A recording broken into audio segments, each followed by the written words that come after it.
readers, it's Sasha, and today I'm going to be doing the reader book tag. So, this is a very old book tag, and honestly, if you watch my September TBR, you would know that this wasn't part of the plan. I was actually supposed to do an Owl Crate unboxing, but the shipping has been delayed because of all kinds of COVID stuff, so I haven't received my Owl Crate yet, and I'm tired of waiting for it to show up. I just picked something else that I thought would be a little bit easier to get my thoughts on. So what better thing to do than a book tag? So I'm doing this one. I saw this done on Emma Books originally, and this was a tag that was created by Penguin Publishing when The Reader by Tracy Chee came out. Now, this is not a book that I have read, but it's a book that has piqued my interest a little bit. So maybe after doing this tag, I will look into it a little bit further. But yes, that is why I'm doing this tag. It's very random, you know, it probably won't do well, but that's okay. Are you sure about that? So question one is choose one word that describes being a reader. So the word I'm going to choose is chaotic, because as a reader, I feel like we go through so many different situations. I feel like we find a book we really love, and then maybe the author turns out to be problematic, or the author did something really fucking stupid that we can't excuse. And I know we're all thinking of something and someone, but there are more examples. Or maybe as a reader, we find a book we really love, and then it turns out our friends hate it, and all of our mutuals hate it. Like, what are we supposed to do then? Or vice versa. What if we hate a book that all of our mutuals love? It's chaotic being a reader, because sometimes you want to just read 24/7. You never want to stop reading a book. And then other times you'd rather eat sand than read an actual book. Me right now. So I feel like going through everything that readers go through, having to wait a year for paperback versions to come out, I think it's chaos. It's chaotic. What's the very first book you fell in love with? That is question two. And I think for me, the answer technically is Mr. Brown Can Moo Can You by Dr. Seuss. This is a book I apparently loved as a kid so much. Not even as a kid, like as a fetus child when my mom was reading it to me, so love that. But for real books that I actually remember falling in love with, I remember Island of the Blue Dolphins by Scott Odell. However, the book is kind of problematic. I didn't realize that when I read it, but now as an adult looking back on it, it really is. So the answer I'm gonna go with for this is actually gonna be The Hunger Games, because I think that was the first young adult I actually read where I was like, what have I been missing out on reading only Christian books? Like, I was literally like, I need to read more of this type of book,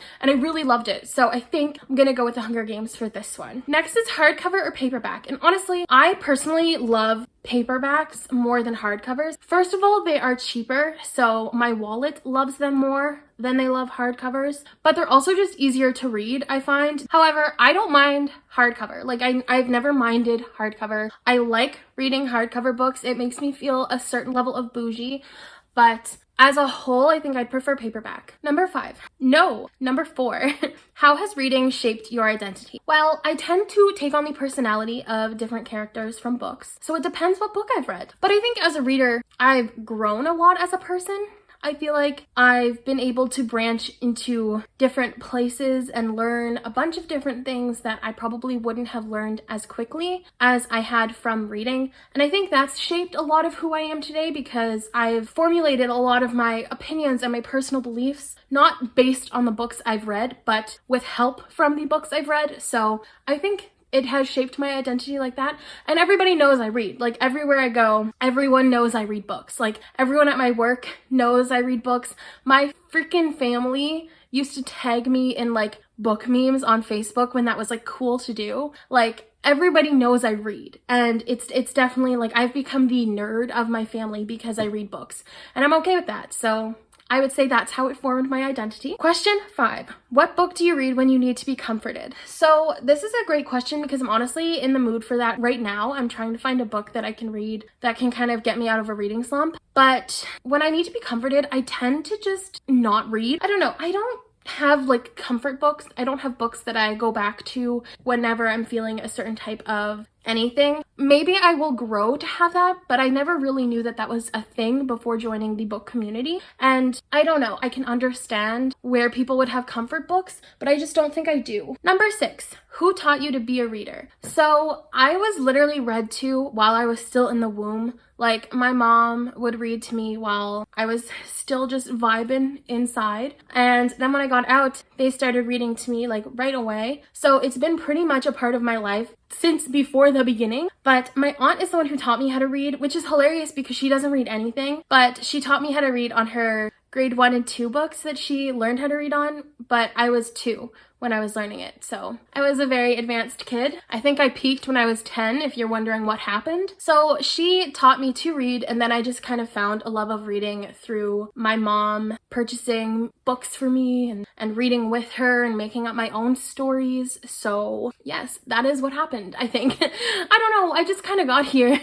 I'm just kind of vibing. Next is number 7, and this is describe your dream reading lounge. So my dream reading lounge is a sunroom. So I want basically one side of the room completely windows. So like whatever the weather is, whether it's snowing, raining, or sunny, I can just see. I want that so badly. And then we have 3 other walls. So one wall is going to have the door, and then one wall is going to have a comfy couch. Probably not a couch, probably honestly just like a love seat, because I'd want to have more room for books. On this love seat, I'd like to have a blanket. I would like to have a comfy, like long, like almost like a body pillow, because those are comfortable. And I'd like to have my stuffed animals placed around the room because I'm an adult. And then the rest of the wall coverage is just going to be books. So I've got my bookshelves, and then maybe I could get some floating shelves to go above the sectional, and I would just have like lights coming from the ceiling. I think that would be aesthetic. So like maybe some fairy lights on the bookshelves, but my main thing would be like those open light bulbs that hang from the ceiling that you see in like kitchens. I like those. I think they're very aesthetically pleasing. And like I said, I would just really want to be able to see the weather. So like when it's pouring down rain, I can just go sit in my reading lounge and just completely vibe. I feel like that would put me in such a mood to read. I would love that so much. Oh my gosh. The last question, this is the shortest video. The last question is, what book changed the way you act / the way that you see the world? And for this one, I'm not totally sure, because truthfully, I have not read a lot of powerful books prior to joining the book community. I read a lot of like good books, a lot of great fantasy and dystopian stories, but I don't necessarily know if there are any that I can think of that have changed the way I look at the world or change the way how I act. I think the closest one that I can think of right now is The Nowhere Girls, which I did read this month for my plus size Educate Yourself reading vlog. So that one was very powerful, and it was very not opening, because I feel like my mind was already opened, but I feel like it was just such a powerful and gripping and intelligent story, and I really liked it. And I feel like it did help me maybe not change how I looked at the world, but I think it helped me change how I looked at myself as a plus-sized woman. And I think it helped me change how I embrace being a woman in a world where being a powerful and proud and confident woman is still looked down upon. So I think for those reasons, I would go with The Nowhere Girls, but I don't think I have another book that really spoke to me on that level. But I'm hoping to get there. So if you have recommendations, you know what to do. Comment them down below. So that's everything. This is literally the shortest video I've ever done. Maybe. I don't think it is, but this is a very short video. That is all I have to say today. Thank you so much for tuning in. If you enjoyed what you saw, please like, comment, and subscribe for more content twice a week, and send good vibes my way for school and the fact that I got to spend $500 on school books and not on real books. It's been a vibe. Yes, that is everything. And until next time, bye readers!